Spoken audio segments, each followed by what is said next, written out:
नमस्कार, मैं हूं अंकुर और आप देख रहे हैं सत्य हिंदी का न्यूज बुलेटिन। एक नजर अब तक की सुर्खियों पर। पाकिस्तान की मीडिया पर विदेश मंत्री एस जयशंकर का बयान चलाया जा रहा है।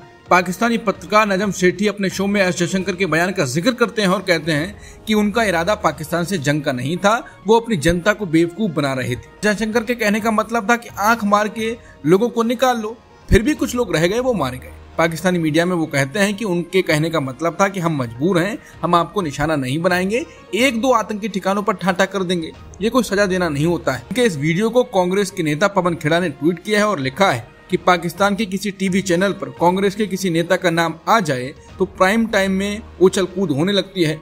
अब देखिए, पाकिस्तान की टीवी पर एस जयशंकर का बयान चलाया जा रहा है। देखिए पाकिस्तान की ओर से विदेश मंत्री को मिलने वाली क्लीन चिट, क्या आज होगी इस मिली भगत पर प्राइम टाइम में उछल कूद? कांग्रेस महासचिव जयराम रमेश ने कहा कि 11 वर्षों तक विपक्ष विशेष रूप से कांग्रेस को गालियां देने और बदनाम करने के बाद अब प्रधानमंत्री को मजबूरन सर्वदलीय प्रतिनिधि मंडल विदेश भेजना पड़ रहा है। ये सच है कि बीजेपी की जहरीलू घरेलू राजनीति ने अंतर्राष्ट्रीय स्तर पर भारत को भारी नुकसान पहुंचाया है। मोदी सरकार की ढकोसले भरी कूटनीति बुरी तरह विफल रही है और भारत को एक बार फिर पाकिस्तान के साथ एक ही तराजू में रख कर देखा जा रहा है। यही है असली न्यू नॉर्मल।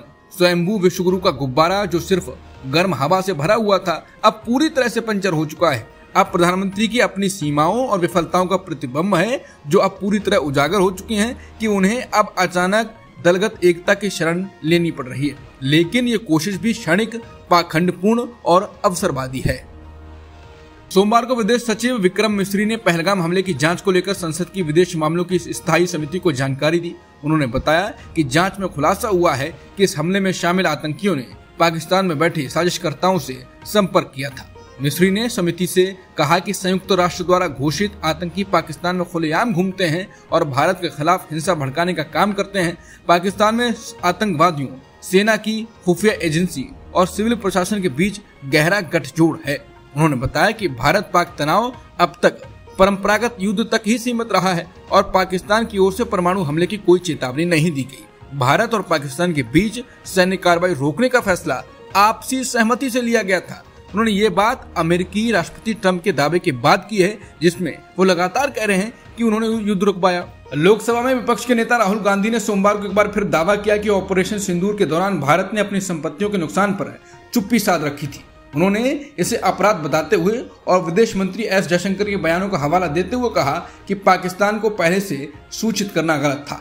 बीजेपी प्रवक्ता पवन खेड़ा ने सोमवार को प्रेस कॉन्फ्रेंस में बीजेपी को सिंदूर के सौदागर तक कह दिया।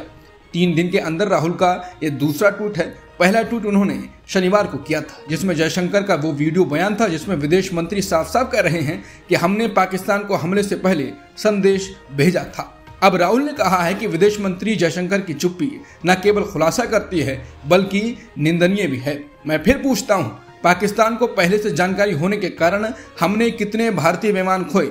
ये कोई चूक नहीं थी, ये अपराध था। देश को सच जानने का हक है। उन्होंने जयशंकर के उस बयान का जिक्र किया जिसमें कहा गया था कि भारत ने पाकिस्तानी सेना को आतंकी ठिकानों पर हमले से दूर रहने की चेतावनी दी थी।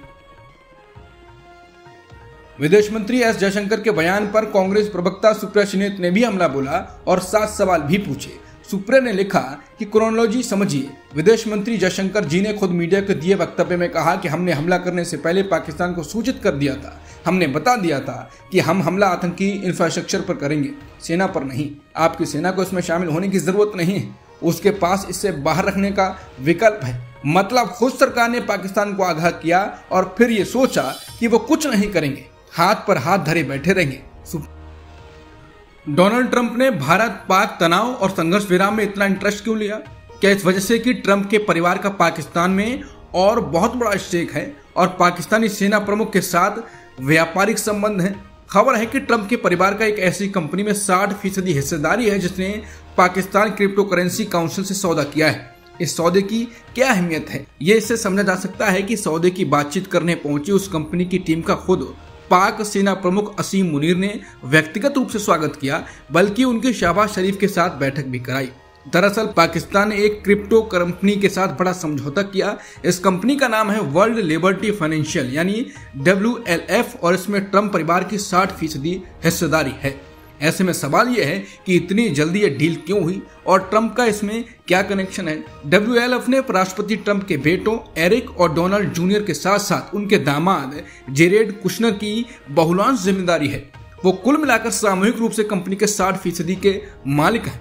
इस डील के लिए WLF की एक हाई प्रोफाइल टीम इस्लामाबाद गई, जिसमें ट्रंप के करीबी दोस्त स्टीव विटकॉफ के बेटे जेफरी विटकॉफ भी शामिल थे। इस टीम की मुलाकात पाकिस्तान के PM शहबाज शरीफ और आर्मी चीफ जनरल असीम मुनीर से हुई और ये सब तब हुआ जब भारत और पाकिस्तान के बीच तनाव चरम पर था। इस डील के रिपोर्ट आने के बाद सब समझ गए कि ट्रंप इतनी दिलचस्पी क्यों दिखा रहे थे।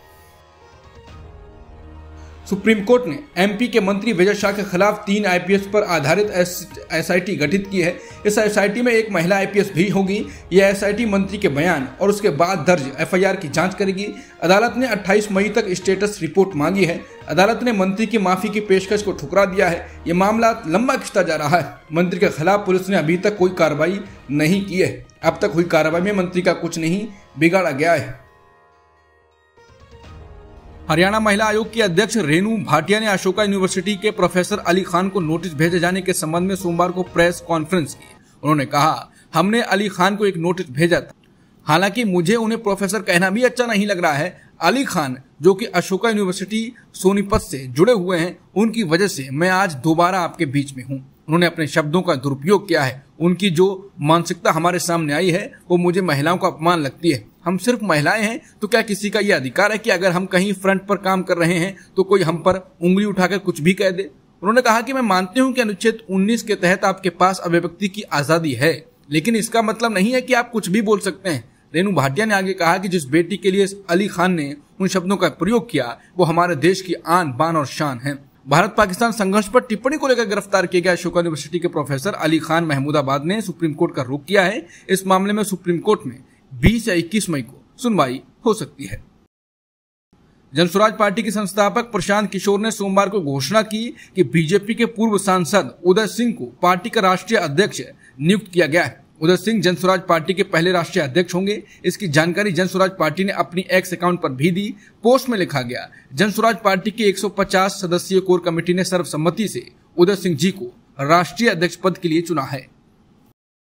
बहुजन समाज पार्टी प्रमुख मायावती ने अपने भतीजे आकाश आनंद को पार्टी का मुख्य राष्ट्रीय कोऑर्डिनेटर नियुक्त किया है। 1 महीने पहले उन्हें पार्टी से वापस लिया गया था। मुख्य राष्ट्रीय कोऑर्डिनेटर के रूप में आनंद 3 राष्ट्रीय कोऑर्डिनेटर से ऊपर काम करेंगे। ये पद विशेष रूप से आनंद के लिए बनाया गया है, जिससे वो वस्तुतः पार्टी में दूसरे नंबर के नेता बन जाएंगे।